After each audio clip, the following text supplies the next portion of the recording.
Hi, I'm Martha Swales and I'm a chef. Today I'm going to show you a delicious recipe. Okay, so I'm going to show you how to make the cheese sauce that's going to be the base for your macaroni cheese. First thing I'm going to do is I'm going to start by making a roux. Now I've got equal amount of butter and plain flour here. I'm just going to pop that into my pan and I'm just going to mix that until the butter's melted.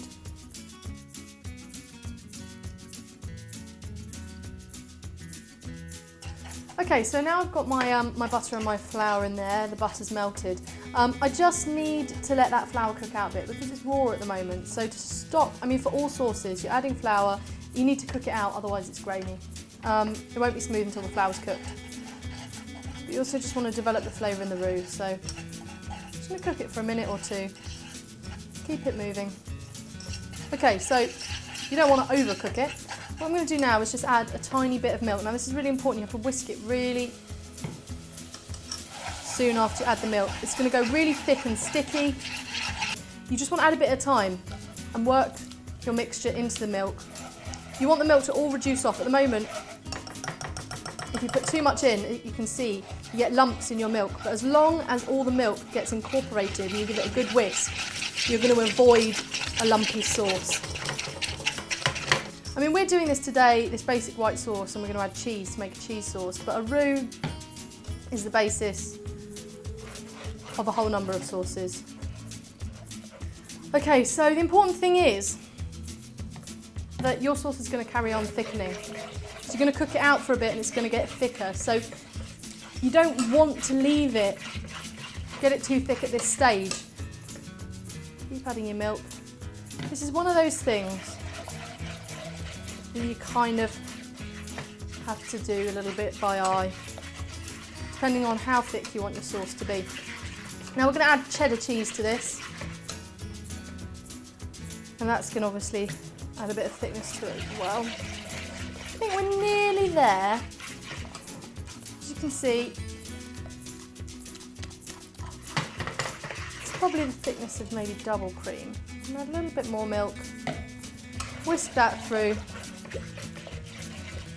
And then I'm going to add my cheese. Plenty of cheese in a cheese sauce. There we go. Mixing that in. And now cook your sauce out for a couple of minutes. Season with lots of pepper.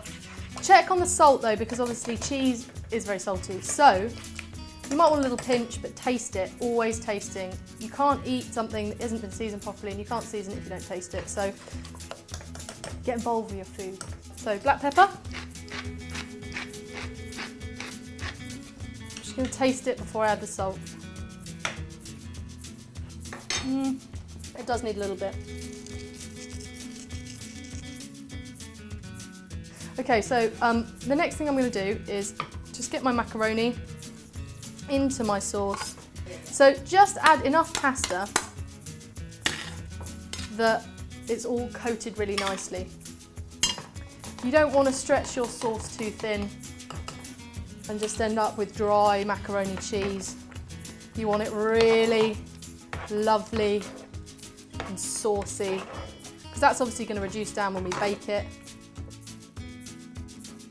So what I'm going to do now is I'm going to put the bacon in. It's personal taste, you can add anything you like. More bacon, less bacon, no bacon. I'm going to pop that into my dish.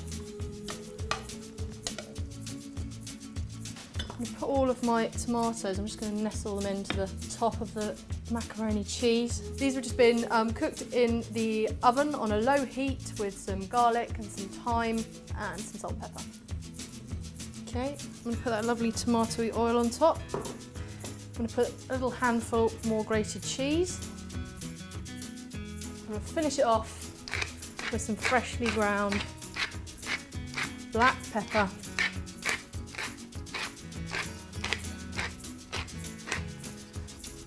Okay, so Obviously, if you're a vegetarian, you can leave out the bacon, the tomatoes, those are all optional. All you really need is your macaroni and your cheese sauce and you're good to go. So I'm going to pop that into the oven now, probably 20-25 minutes in quite a hot oven until all the cheese is melted and it's starting to kind of go golden brown and get little crispy bits, and then it'll be ready to eat.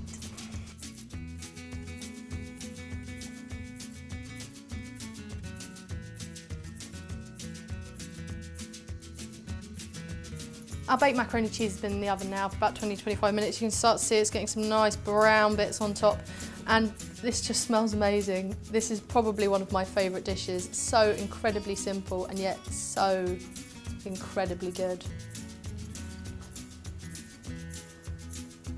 Imagine coming home to that on a cold winter's day. The only dangerous thing about it is I can't stop eating it. That's how to make baked macaroni cheese.